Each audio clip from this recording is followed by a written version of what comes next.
At its heart, Star Trek was never really about starships, uniforms, or futuristic tech. Those were just tools. What Star Trek was actually doing, at its best, was imagining humanity at its most disciplined, ethical, and curious. It asked a simple but radical question. What kind of people do we have to become to deserve the future? And every episode followed from that. New worlds, new species, new ideas. Not for spectacle, but to test humanity's values under pressure. Which is why Starfleet Academy feels so off. It doesn't misunderstand Star Trek's lore. It misunderstands why Star Trek exists at all. In this video, we take a closer look at Starfleet Academy and where it all goes wrong. Also, spoiler warning for those who haven't watched episodes 1 and 2 of this show yet. And don't forget to like, comment, and subscribe if you enjoy these types of videos. Star Trek has always been radically inclusive, but not in the modern corporate sense. It didn't flatten differences, it centered them. Aliens weren't humans with makeup.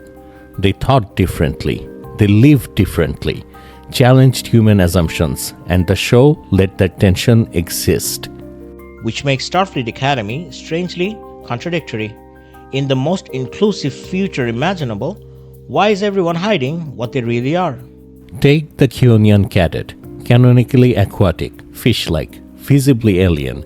In this show, he appears as a normal human most of the times. Ask yourself what that implies. In a society that claims to celebrate difference, belonging still requires looking human. That's not inclusion. That's assimilation with better marketing. Classic Trek would have explored that difference. Instead, the show quietly says, "Don't worry, he fits in now." Then there's Sam, the AI hologram student. On paper, this should have been one of the most fascinating ideas in the show. A non-biological intelligence trying to function in human society.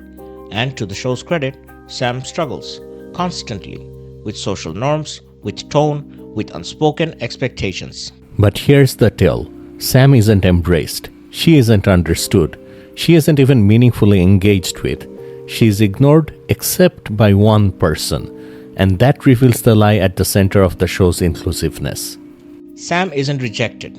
She's tolerated. She's allowed to exist as long as she adapts quickly, quietly, and without asking anyone else to change. Classic Star Trek would have asked, why are humans so bad at recognizing intelligence that doesn't mirror them? Starfleet Academy never asks that question, because real inclusion requires discomfort, and this show avoids discomfort at all costs. The show is trying to say, everyone belongs. What it really means is, everyone belongs as long as they stop being inconveniently different. This leads directly to the show's structural failure. Classic Star Trek ran on a simple engine, encountered the unknown, then wrestle with it, then make a decision, and then face consequences. Characters mattered because they were forced to respond to something larger than themselves. Starfleet Academy removes that engine entirely. So far, there's almost no real exploration, no sustained philosophical questions, no ideas that challenge the audience. Everything collapses inward into interpersonal drama. Insecurity, jealousy, miscommunication. These aren't bad elements. But in Star Trek, they were responses. Here, they're the premise. Structurally, the show isn't following Star Trek logic. It's following prestige YA or CW drama logic. That formula works, just not for Star Trek, because Star Trek wasn't about self-exploration. It was about self-confrontation, about humility, about admitting we don't understand everything yet. And when a Star Trek show stops challenging its audience, it doesn't evolve. It shrinks. The final problem is institutional. Star Trek always treated institutions seriously. Starfleet wasn't perfect, but it mattered. Failures had weight because the institution had moral gravity. In Starfleet Academy, that gravity is gone. The burn is used constantly to explain why the galaxy is fractured, but it's treated as assumed knowledge, homework from another show. Classic Trek taught its world to the audience. Here, the burn is just a narrative shortcut, a vague excuse instead of dramatized reality.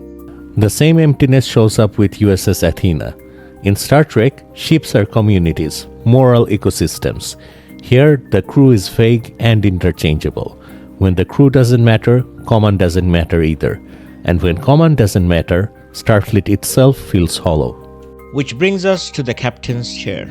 This isn't nitpicking. In Star Trek and in real life, the captain's chair represents responsibility and restraint.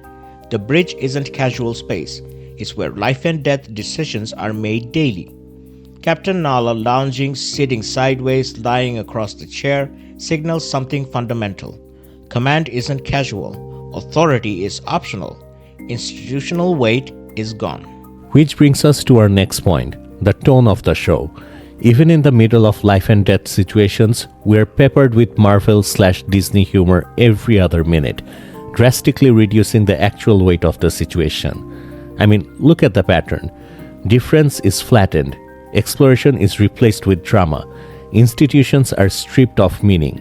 Serious situations are watered down with low-level humor. This isn't Star Trek failing to modernize. It's Star Trek forgetting what it was modern for. Star Trek was never about comfort. It was about discipline, curiosity, moral responsibility. Starfleet Academy keeps the iconography. But abandons the heart.